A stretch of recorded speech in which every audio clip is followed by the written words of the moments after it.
Genesis chapter 50, verse 19 and 20. But Joseph said to them, "Do not be afraid. Am I in the place of God?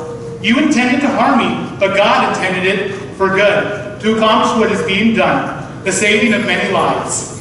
And we have 2 Peter 3:9. The Lord is not slow in keeping his promises, as some understand slowness. He is patient with you, not wanting anyone to perish, but everyone come to repentance. In Tina Fey's book, Bossy Pants, the foreword reads like this, that before she was whatever she's doing now, she was just a young girl with a dream. A reoccurring stress dream that she was being chased through a local airport by her middle school gym teacher. She also had a dream that one day she'd be a comedian on TV. Then pans down a little bit and says, she has seen both of these dreams come true. I want to talk about dreams today. You know, Eleanor Roosevelt said, "The future belongs to those who believe in the beauty of their dreams." Thomas Jefferson said, "I like the dreams of the future better than the histories of the past." James Dean, the actor, said, "Dream as if you'll live forever, live as if you'll die today." And on August 28, 1963, a pastor stood in our nation's capital. And he spoke to those gathered there and those at home, a nation ripped apart by racial strife, and he proclaimed to a whole nation, "I have a dream." Dreams are important. Dreams are powerful. Do you have dreams? What are your dreams? Not just those that you have when you're sleeping, and those sometimes God does speak to us when we're sleeping. But I'm talking about those life ambitions, those things you set your heart on. There's someone in the Bible who's very famous for dreams. In fact, there's an animated movie that's really great called The King of Dreams. It's about this guy named Joseph. Now, not Joseph, the husband of Mary, but Joseph in the Old Testament. He was part of a family that God would use to bless the entire world. Jesus Christ comes from this family. And members of this family are in every continent around the world. Of course, I'm talking about the Jewish people. But before they were this huge people, before they were a nation, they were a family. There was one father and 11 boys and multiple sisters. We see those 11 boys, and they were a dysfunctional family. They were a very dysfunctional family. They made the Connors on the Roseanne show look like the Brady Bunch. Lots of dysfunction. Let's go to the top. The father, his name was Israel. God had changed his name. His original name was Jacob. He's the guy I talked about last time I got to preach. Jacob deceived his brother out of his birthright and out of the blessing of the firstborn. He then flees because his brother's very angry with him. And if you think you have problems with your siblings, unless they're trying to kill you, you don't really compare to Jacob. He flees and he goes to his uncle, and his uncle named Laban, and he wants to marry his younger daughter, Rachel, and he agrees to 7 years of basically slavery. Laban deceives Jacob. Jacob meets his match in Laban, and when it was the wedding day, when he woke up in the morning, it was her older sister, Leah. Yikes. He then agrees to another 7 years of slavery in order to marry Rachel. And now the dysfunction goes even further than that, because all those boys are not just his two wives, but also their maidservants. So we have 4 baby mamas, 1 baby daddy. If this had happened around the 90s, they would have been on Jerry Springer. It would have been ugly. He had 11 sons when Joseph was born, all the way up to the point where Joseph was sold into slavery. And those 11 sons, and those 10 sons, not including Joseph, they learned a very bad example from their dad. They learned how to deceive. Watch what your family story is that you give to your children. Watch what that is. Because I see this often, especially amongst Christians, is that God saves us out of our sin, of course. But then when we're telling people about our sin, we almost talk about it as if it was like a former lover, with such romance. It's like, oh man, I used to party, it was great, and it's like, it was so great, but then why did you need Jesus to save you? Watch the way you're saying those things to your children, pick that up. You create a family legacy with your family story. And I have to imagine that if Jacob had known what was going to happen in his life through the deception he had done in his family, that his own sons would do the same to him, I hope he wouldn't have done it. I don't know. Because I know a lot of people, in fact, as a youth pastor, I'll talk to teenage boys a lot, and I'll ask them, hey, if you had a baby girl, one day you have a baby girl, I'll talk to teenagers about their kids, which is kind of crazy because they're just starting to think about dating. But I know that the decisions you make as a teenager affect your family later on. And I'll ask them, if you had a baby girl, what would that be like? Well, she's not good at dating. Almost without, I can't think of a single time they didn't say this, almost without variation, they'll say, she's not dating until she's 30 or 50. They're like, oh, there's no way, we're not going to let her date, period. And I always say, like, why is that? It's like, do you know what boys are like? I'm like, I'm talking to you, but I think I do. And what I like to bring it around to a young man is that be the man you want your daughter to one day to find. Because she will. Psychologists, there's been so many studies, I don't even know which one to quote, will say often that you marry somebody very much like the opposite sex spouse that you grew up with. So if you're a girl, you marry a guy like your father. If you're a boy, you marry a woman like your mother. It's not universal. There is many people who have this, that does not work like that, but we tend to gravitate towards that. I wonder if Joseph had known what was going to happen, because his 10 sons would deceive him again and again and again. And it wasn't small. In fact, one time this really heinous, horrible thing happens to one of their sisters by a neighboring tribe. And the prince of that tribe, he's responsible for it. But in their rage, they deceive their father into convincing them for every male to get circumcised. And they wait until the infection is so bad they can't defend themselves, and they then murder the whole tribe. And their father's responsible because it was their father who had made the deal. And they had deceived him so badly. So next time you start being sad about how dysfunctional your family is, unless your kids killed the neighbors, you're not doing too bad. That was a bit of a joke, but God redeems this family. And that is where Joseph comes into. That is the family that Joseph is born into. And God gives Joseph dreams. He gives him dreams while he is sleeping of greatness. Oftentimes we'll ask kids about what are their dreams. We don't say, what are your dreams? I think if Ty was in here and I asked him what his dreams were, he'd be like, Donatello riding a Triceratops, fighting the Smurfs or something like that. We ask them, what do you want to be when you grow up? I love this question. Because we don't mean like, how much do you want to make? How much money do you want to make? We're asking them about their dreams. Because they will say things like a firefighter, a cop, a doctor. I was doing children's church one time, and I was trying to do this illustration about how kids want to be like their dad. And I just asked this boy that week what he wanted to be when he grew up, and he's like, a farmer like my dad. So I'm like, this is safe, I'll do this as an illustration. Of course, my illustrations, when I ask for audience participation, always fail, and this one did too. Because I asked him, what do you want to be when you grow up? And his answer to me was a wrestling man. I'm like, I thought you wanted to be a farmer. He's like, no, that's my older brother now. Those genes change a lot, but it talks about what they want to be. Because when we ask them what they want to be when they grow up, and they say a cop, they don't mean they want to do mountains of paperwork. I hope they don't. That'd be crazy. I'm really great at paperwork. What they mean is that they want to protect others. When they say they want to be a doctor, it means they want to heal the hurting. And when they say they want to be a firefighter, it means they want to rescue the perishing. The dreams God has given us are so powerful. They are so weighty. They do so many things in our life. But what happens when your dream dies? This is a very sad reality, even as a youth pastor. Almost as soon as a child gets into junior high, their dreams have died. Those things that God had planned in their heart, and they're like, I'm willing to settle. When I used to do reservation ministry, I would find it very, very depressing, very heart-wrenching, because I'd ask people, what do you want to do when you grow up? And they're like, I don't know, just sit at home like that, my mom and dad. And I was like, that's terrible. I mean, it's terrible because if you don't have hope, you have nothing for the future. So my question is, what do we do when our dreams die? And this is the message I want to talk about, the resurrection of a dream.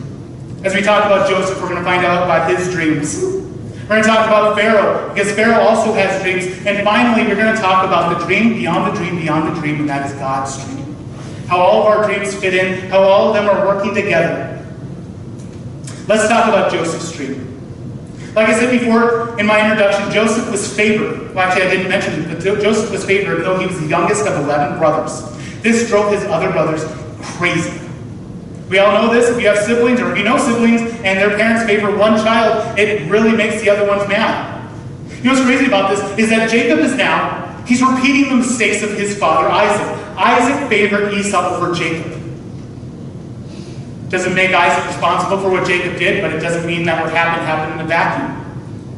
Jacob now repeats the same error, and he favors his youngest son. In fact, he does it so much, he lets them know that he loves Joseph more than the others. He has this really expensive coat made for him, of many colors.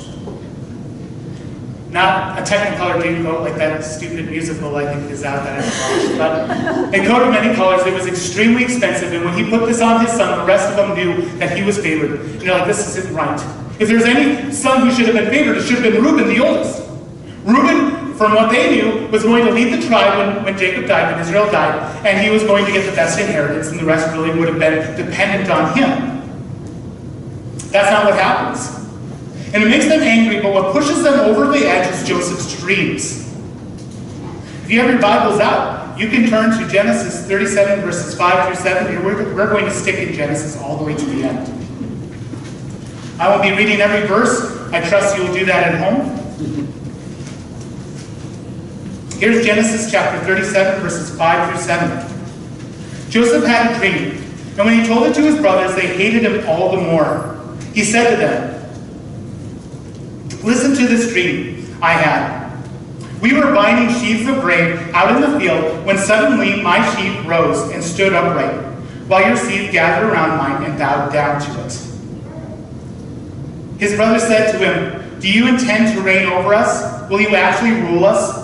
And they hated him all the more because of his dreams and what he had said. Often when we talk about Joseph, me and Pastor Charlie were talking about this week, from outwardly, from the Bible, it doesn't mention any of his faults. You know, you might want to say that, well, he was being cocky towards his brothers, but he just told them his dream. And it says they hated him all the more because of it. Have you ever told somebody your dream and they just kind of scoffed at it? Like, whatever. Yeah. The thing that God had planted in your heart, and we have all these things, we have all these dream killers in our life. Joseph had his brothers, and they didn't just scoff, they hated him over it.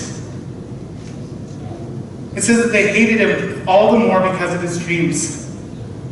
I can imagine what they were thinking. They were thinking, it's going to happen just like it happened with Dad. Dad wasn't the oldest. Dad wasn't supposed to be the leader of the tribe, but he deceived the rest of his family, and then he got to be the leader of the tribe. He got to have the inheritance. That's what he's going to do with his youngest, because he's born to his favorite, and that's his favorite.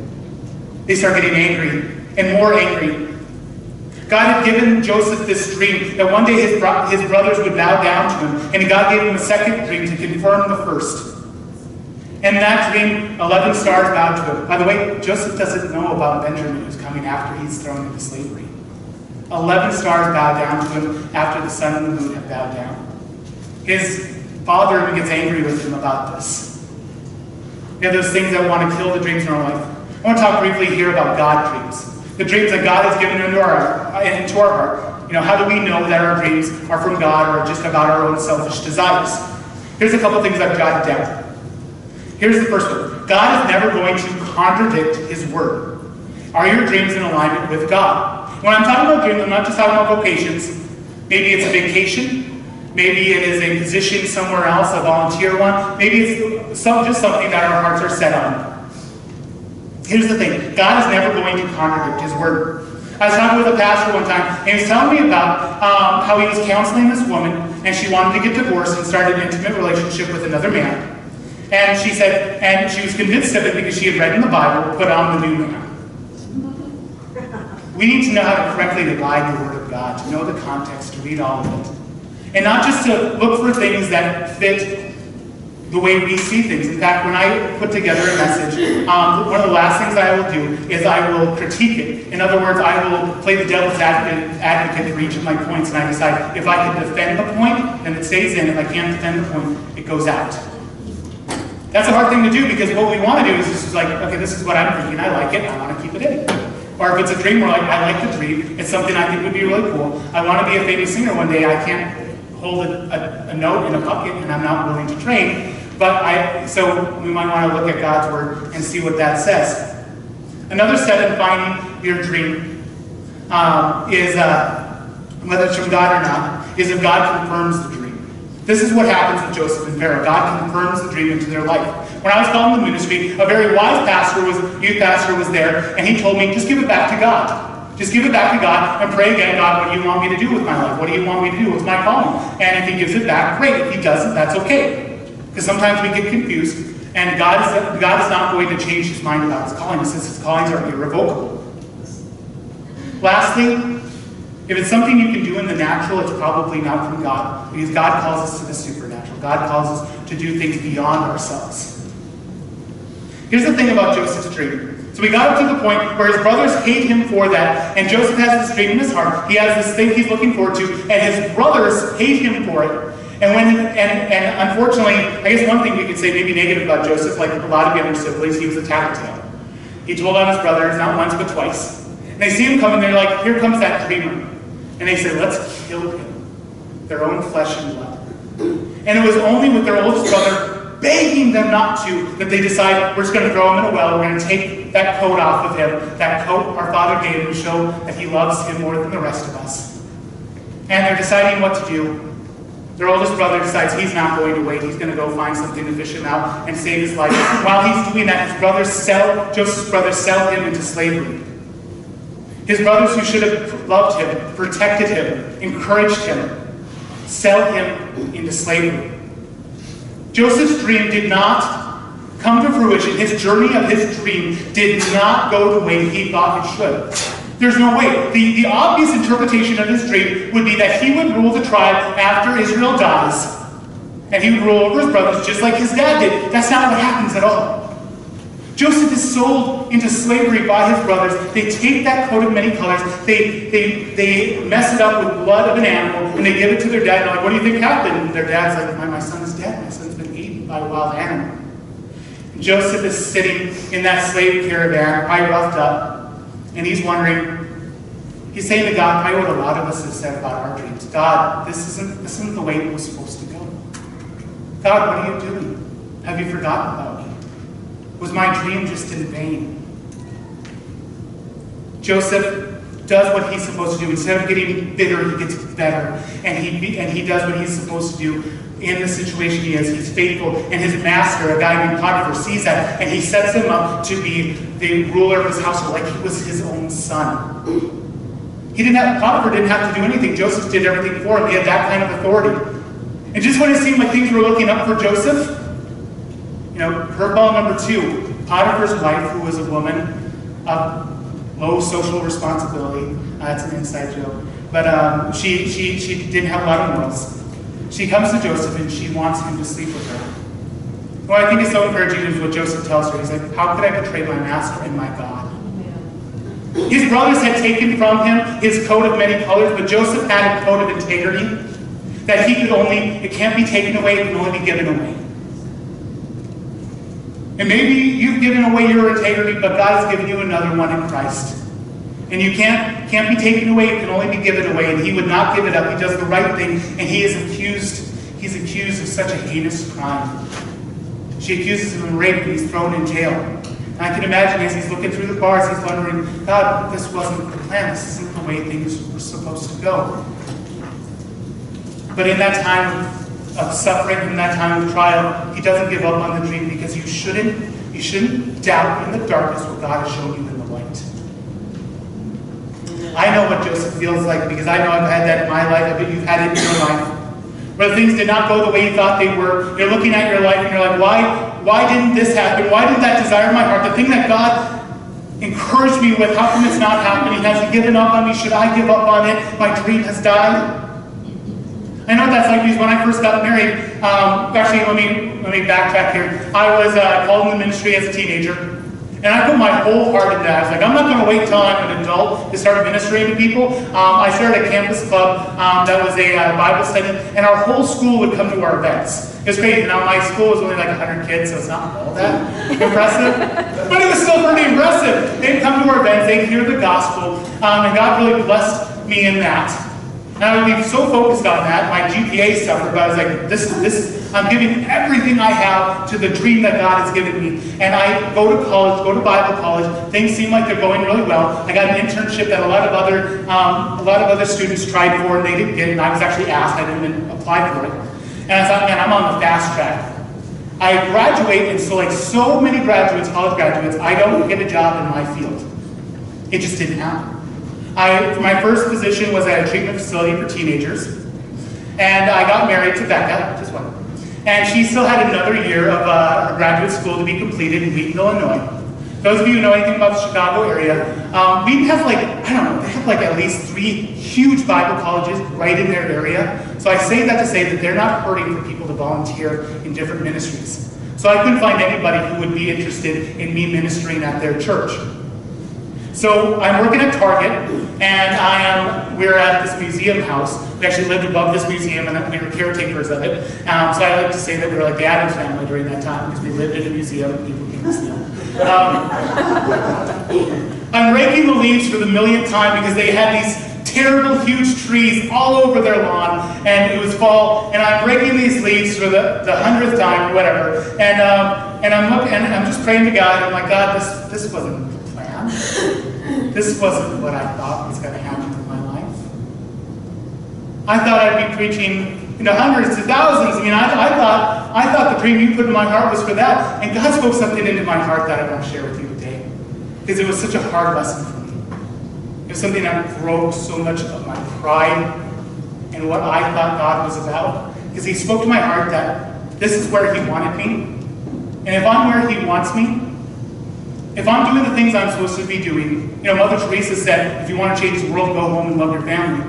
So if I'm being a good husband, then I'm as important to the kingdom as if I was preaching to thousands. To this day, when I think of that, it does something in my heart. Because your calling is not about you. Your calling is about Him. Yep. And if your master says you're doing good, then what do you have to worry about? It's only our selfish desires that causes so much grief. And it also goes with a culture that says if you are not at the zenith of your potential, then you are letting God down. And that's not true, because you were never holding Him up. Right. Joseph's dreams were not broken. Joseph's dreams were not put on the back burner. God was working even in that situation. While Joseph's in jail, Pharaoh starts having dreams. This is my second point. Dreams of Pharaoh. Pharaoh has dreams, and they are the inverse of Joseph's. While Joseph's dreams were about going from lowly, being the 11th son, meaning you're not very far, you're pretty far away from being at the top, going from that to your brother bowing to you, Pharaoh's, on the other hand, were about him losing everything. Let me explain. He has 2 dreams. Joseph said the 2 dreams are one and the same, meaning that God will absolutely do what He's telling you. And he has these 2 dreams. In one dream, there are 7 really fat cows. They are probably high blood pressure and all that. They're great for prosperity. 7 really fat cows. And then he sees 7 zombie cows. He doesn't call them zombies, but he says that they were skinny, they were mangy. In my mind, they're smelly. I don't think he says that, but in my mind, they're smelly. And they eat the 7 healthy cows. They're zombies. Anyway, he has this dream. He wakes up, he's freaking out, and he goes back to sleep, and he has another nightmare. And in this nightmare, there are 7 heads of grain that are so healthy, and they are then eaten by 7 zombie brains. I'm not giving up on the zombie guy. Anyway, he wakes up and he is freaking out. He calls all of his magicians together, and he wants them to interpret this dream, and they're all like, I got nothing. I thought that was interesting, and I was like, why don't they just lie? Right? I'm just like, I don't know, it's like their 7 sons or something like that. And I know why they don't lie. Because back then, in all these cultures, if you made a prediction, like you're like, okay, the gods or God tells me that in 7 days you're going to get a new chariot. And in 7 days you don't get a new chariot, guess what happens to the person who makes the prediction? Today we just give them huge ministries and television shows. But I digress. They say we don't have anything, and his cupbearer, the guy who's drinking from his cup to make sure it's not poison. Says, there was this guy in prison. See, while Joseph was in prison, he did what he did when he was a slave. He did what God wanted him to do. He was faithful. He kept his integrity. And the warden sees that, and the warden makes him kind of like this co-warden. He's a slave who's a prisoner, and he's running the prison. I mean, this is probably really mutually beneficial because Joseph is not going to order the guards to beat himself, so he's not having a bad state. And then the warden gets to do whatever he wants because he doesn't have to do his own work. And while Joseph's in prison, there's these two guys, a cupbearer and a baker, and they have these dreams. And I'm just going to summarize it here. The cupbearer's dream was a good one, meaning that he wasn't guilty of the crime he was accused. And the baker's dream was bad because he was guilty of the crime he was accused, and he was then killed. And he tells Pharaoh there's a man in the prison who can interpret dreams. So the Pharaoh has Joseph brought forward. And Joseph tells him what his dreams mean. He tells him he had two dreams, but they were the same dream. What it means is that God's going to do it. There's no way to avoid this. But there's hope. Because he tells him those 7 fat cows are 7 years of plenty, and the 7 zombie cows are years of famine. And during those 7 plentiful years, those seven cows are 7 plentiful years, gather up the grain that you need for the 7 years of famine. Pharaoh's dream was about losing everything because an agrarian culture cannot survive 7 years of severe famine with no relief. In fact, Joseph, in the verses that we read today, said the saving of many lives. You would have had such destruction. Guess what? Nobody cares what you call yourself, Pharaoh, king, emperor, whatever, if they're starving. And it bothers Pharaoh so much because his dreams were a dream about losing his power. And like other pharaohs, kings, emperors, tyrants, the one thing they do in their life is they build their own kingdom, and they are so afraid of that kingdom being taken away from them. There are pharaoh that rises up after this pharaoh, and because he's afraid of now all these Jewish people, the people of the Savior of Egypt, those people, he's like, let's enslave them all because I'm afraid that I'm going to be the grasshopper here. They're going to be the ants from that Aesop's fable. That they're going to outnumber us and they're going to destroy us. So he has them enslaved, and worse than that, he wants every male boy that's born. He tells the midwives to murder babies. That's what a tyrant will do to secure their power. What does this mean for us? Psalm 127, verse 1, unless the Lord builds the house, the builders labor in vain. If our dreams are all about building our kingdom, then we've built a kingdom on sand. We've built a kingdom on a swamp. The question is, are we building the things that God wants us? Sometimes God will let disappointment come into our lives to make us be like, stop, consider, realize what you're doing, come back to me. Because this is what happens if your faith is never tested. Sometimes when our faith is tested, like Pharaoh's, it shows that we haven't. We're building our kingdom on sand. A lot of times it'll show us, hey, I need to get this in alignment with God, because God wants my utmost happiness and joy in my life, particularly joy. There's happiness that comes with it, but particularly joy in my life. And God will allow disappointment to come in. I talked about last time I preached here that I was really excited for a trip to Hawaii. That trip didn't happen. It will happen. We're going to go in a couple weeks. We had to cancel it, though, briefly, because we found out Becca needed an operation. You know what's amazing? That no matter how much my heart was set on that, as soon as I heard about what was going on with Becca, I was like, I don't care anymore, whatever. We'll cancel it, whatever. This is more important. You know, it's amazing the little bit that God can do to destroy our little kingdoms, to destroy the dreams that are not of Him, to make sure that we know that He loves us so much that He would even cause that. You know, something I'm horrified today, that there are people in Dubuque that are going to church today, here at Journey Church and in many of our fine churches around Dubuque, and they will get baptized or dedicated.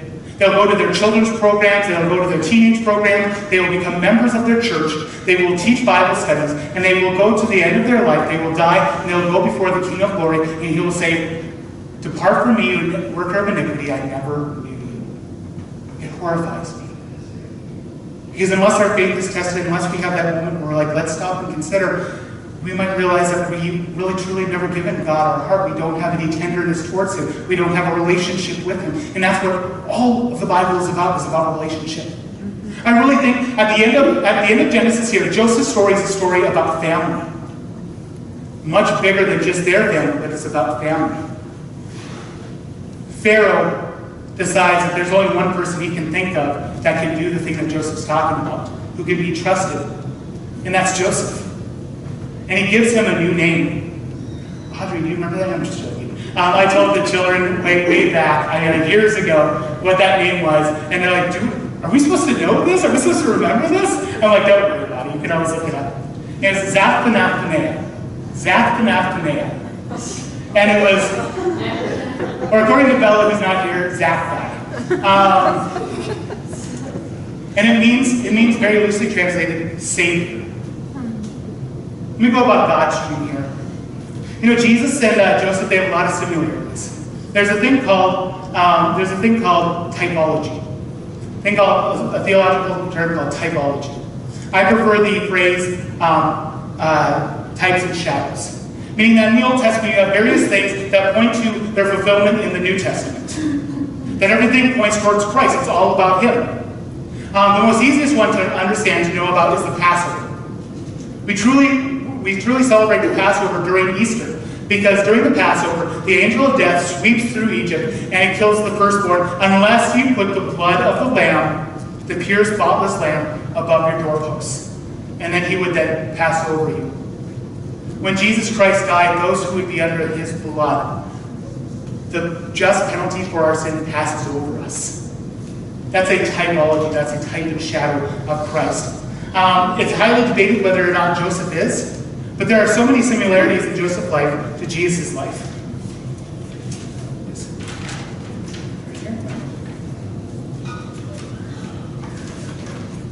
Here's one of them. He was sold for silver into the hands of the Gentiles. We see that with Joseph, but we also see that with Jesus Christ. He is betrayed by here's another thing, betrayed by the people who love him. He became a servant. We know Joseph becoming that slave, and it says that Jesus Christ humbled himself to the very form of a servant, the very form of a slave.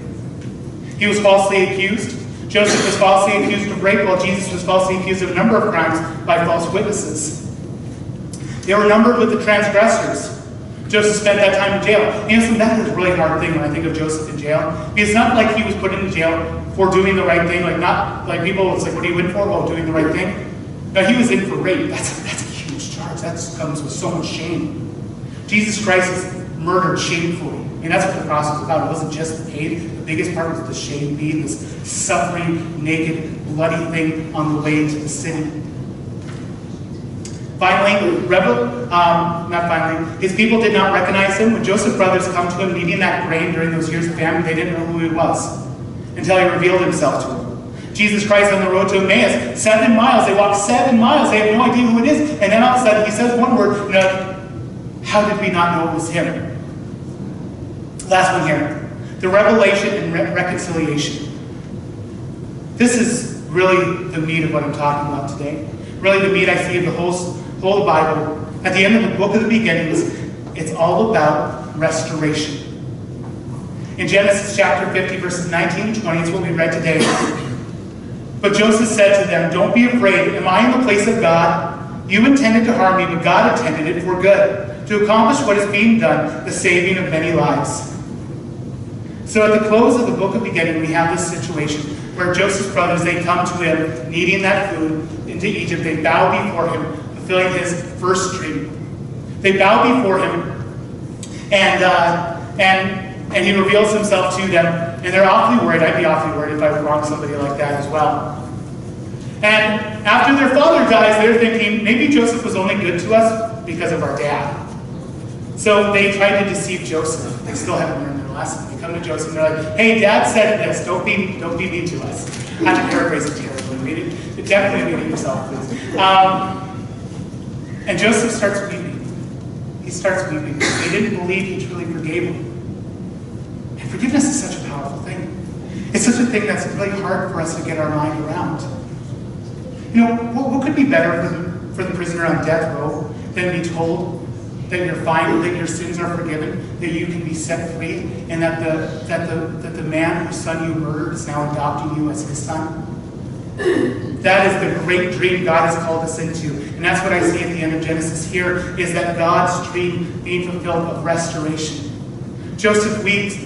He says, "Don't be afraid. Am I in the place of God?" Joseph refuses to sit in the place of God. That's what we do when we hold unforgiveness. When we hold unforgiveness, whether towards others or towards ourselves, what we say is that person or myself has done something so bad that the blood of Christ isn't enough to cover it. The suffering that Christ did wasn't good enough. I also want to punish them. Or if they're not a believer, then eternity in hell isn't good enough. And we want to be in the place of God. It's such a hard lesson for us to know, but it's such an incredibly important one. Because this is God's dream of building His kingdom. What we see here is a family healed. When I started this message, I talked about a dysfunctional family. But this story is about so much more than just Jacob and his 12 sons, but it's of all of humanity. I wish I was Joseph in this story. I wish you were Joseph in this story. You know, the offended party who's raised up to heights, but we're not. We are the offending party. That's what happens when we have sinned against God. He is all truth, and we lie constantly.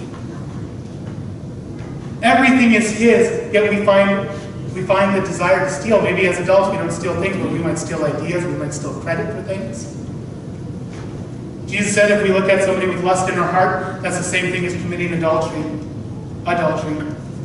So we are the offending party coming to the offended, and He has forgiven us with those tears. And this is what Joseph says: you intended to harm me, but God intended it for good, to accomplish what is being done, the saving of many lives. Jesus Christ is the ultimate Joseph.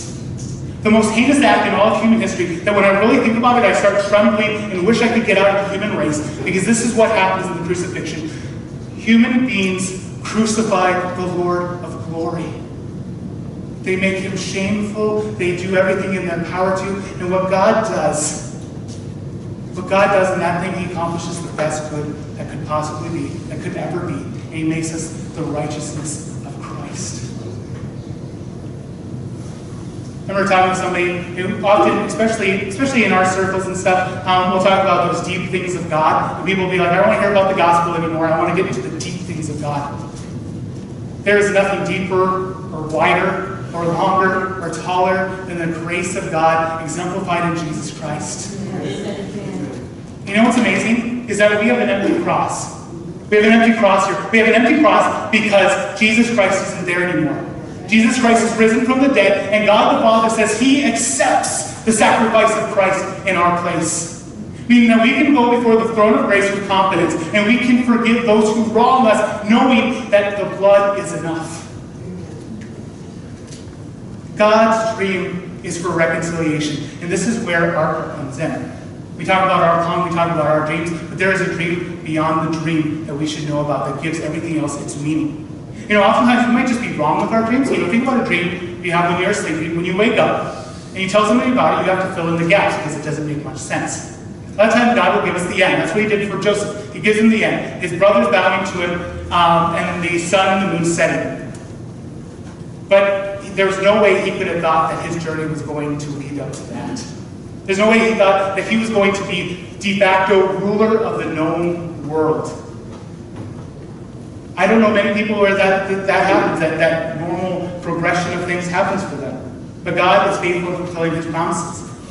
Here's the thing. This is what we are all tasked with here. 2 Corinthians 5:19-20. That God is reconciling the world to Himself in Christ, not counting people's sins against them. And He has committed to us the message of reconciliation. We are therefore Christ's ambassadors, as though God were making His appeal through us. We implore you on Christ's behalf, be reconciled to God. God made Him who had no sin to be sin for us, so that in Him we might become the righteousness of God. Are you about building God's kingdom? Because if you're not, your kingdom's on sand. It's not on that rock. Are you telling others about Christ? We all have this calling, and nobody has a greater or lesser calling than anybody else. You might think, oh, I'm on stage, I'm preaching, I'm the holy man, the minister. You have the same calling that I do, to build His kingdom. Each and every one of you. You might think, well, I'm in limbo right now, I don't really have purpose for my life, but you're wrong. We have a concrete purpose to building Christ's kingdom. And we all have many ways we get to do that. Chiefly is to tell others about the great hope we have in Jesus Christ. I was thinking, how amazing would it be if this place was packed next week? And I hear back from Pastor Terry, I'm going to be gone next week. Hear back from Pastor Terry, you won't believe it, Jason. We had to get in more seats I think the problem is we get so preoccupied with building our kingdom, we forget about his, and then we find no matter how good it is. This is one thing C.S. Lewis will talk about often in his theology books, is that no matter how good our expectations are, even if it all comes to fruition, it's exactly what we hope, it will let us down unless it's about his glory. This is one thing, it's called, I forgot the name of it, but basically saying that the best life we can live is a life of glory to God, meaning that makes everything, whether it's mundane or high, to be eternal. To be eternal. So hanging out with your kids, loving your family is eternal when it's to the glory of God. Working at your job is eternal when it's to the glory of God. There's this book called Ecclesiastes and it talks about everything is vanity. It's like, you think hard work is great? He's like, eventually the thing you build is going to go to dust. He's like, you think family's great? A lot of issues in family. It's like talking about all these things, but at the very end it talks about fearing God and keeping his commandments. A professor of mine one time talking about this, he says the reason, the whole point of the book of Ecclesiastes is that God ebb and flows our life that we might revere him. That makes things eternal. I think that's amazing. Because it's often sad to me after a time where we have to say goodbye to a friend, whether it's a death or whether it's just moving away. I'll be honest, a particular thing, many of you know who Karen Wohlers is. Karen Wohlers had a very profound part in my heart, like many of you. It was really hard to say goodbye to her when the cancer finally took her. But this is the thing that gives me such comfort in my life, is that it doesn't stop there. God has designed nothing to terminate in and of itself, but the experiences we have are eternal, and it's for him. It is for his glory, for building his kingdom. So are you about God's dream in your life? The verses we started this out with was that God is not slow in keeping his promises, as some understand slowness. But he completes those in those right time. We read that again from 2 Peter chapter 3, verse 9.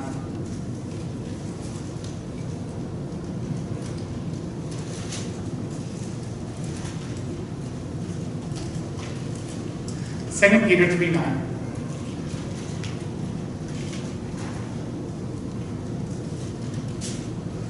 The Lord is not slow in keeping his promises, as some understand slowness. Can you imagine Joseph? How slow it felt like the promises were coming to him. He is patient with you, not wanting anyone to perish, but everyone come to repentance.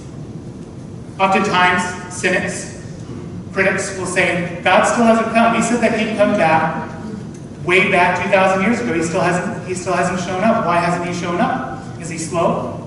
No, he's not slow. He's given us time to tell our neighbors, to tell our friends, to tell anybody who will hear. As C.H. Spurgeon says, that if the lost are to be damned, let them be damned over our crying, screaming bodies. Let's build his kingdom. The time is coming short, and whether or not he comes back, a car will take you to eternity just as readily as the rapture will. Building his kingdom is so important. And he is not slow in keeping those promises. God has given us those dreams in our heart. We looked at Joseph's dream. In Joseph's dream, we were reminded that just because God takes us on a journey that we don't think our dreams should lead us, does not mean he has forgotten us, does not mean that his silence is absence. In Pharaoh's dream, we learn that God will sometimes give us disappointment so that we will stop and take stock of our life, to come back to him. God's dream is that one of reconciliation. And all other dreams that are true and right should funnel into his. Whatever that dream is, it should be to his glory in some way, shape, or form, and God is going to lead you towards that. So my challenge to you today is, are you building God's kingdom? What are you going to do this week to build God's kingdom? Maybe tell that neighbor, that coworker, hey, that's something, we got a great church, we have a great pastor, we need to hear him preach this next Sunday. Maybe it's some other way. Maybe God has given you some other kind of ministry that you can be a part of. If you are a member here, during membership class, we talk about the vision of this church. We talk about when you become a member, you're about that vision. This is the reason why me and Becca have been here for 6 years, by the way. When I was talking with Pastor Jerry and told me about the dream that God had given for this church, it was threefold. Genuine salvations. I mean, not everyone who comes through a door, who comes to church on Sunday, thinks that they're a Christian, are truly a Christian, but those who have a relationship with Jesus Christ, a genuine relationship with Jesus Christ, are truly saved. It's like, that's what I want to be about. That's what I want to be about. And he said, God had given another dream about another vision for for the miraculous to happen in this church. And that's my heart's cry too. I want to see the sick healed. I want to see the lame walk. I want to see those things happen. I'm about that. I'm about God's vision in this church. And then finally, the works of the enemy defeated. Every single one of us has habits, hurts, and hang-ups. We've got a group for that called Celebrate Recovery tomorrow night. I get to do the teaching, so definitely come. Anyway. But there's more than that. The preaching on Sunday morning, everything is geared towards breaking those chains. Worship team, you can start coming up right now. It's about breaking the chains that God put in our life. Finally, I want to share this with you. You might feel like your dream is dead, but we serve a God of resurrection.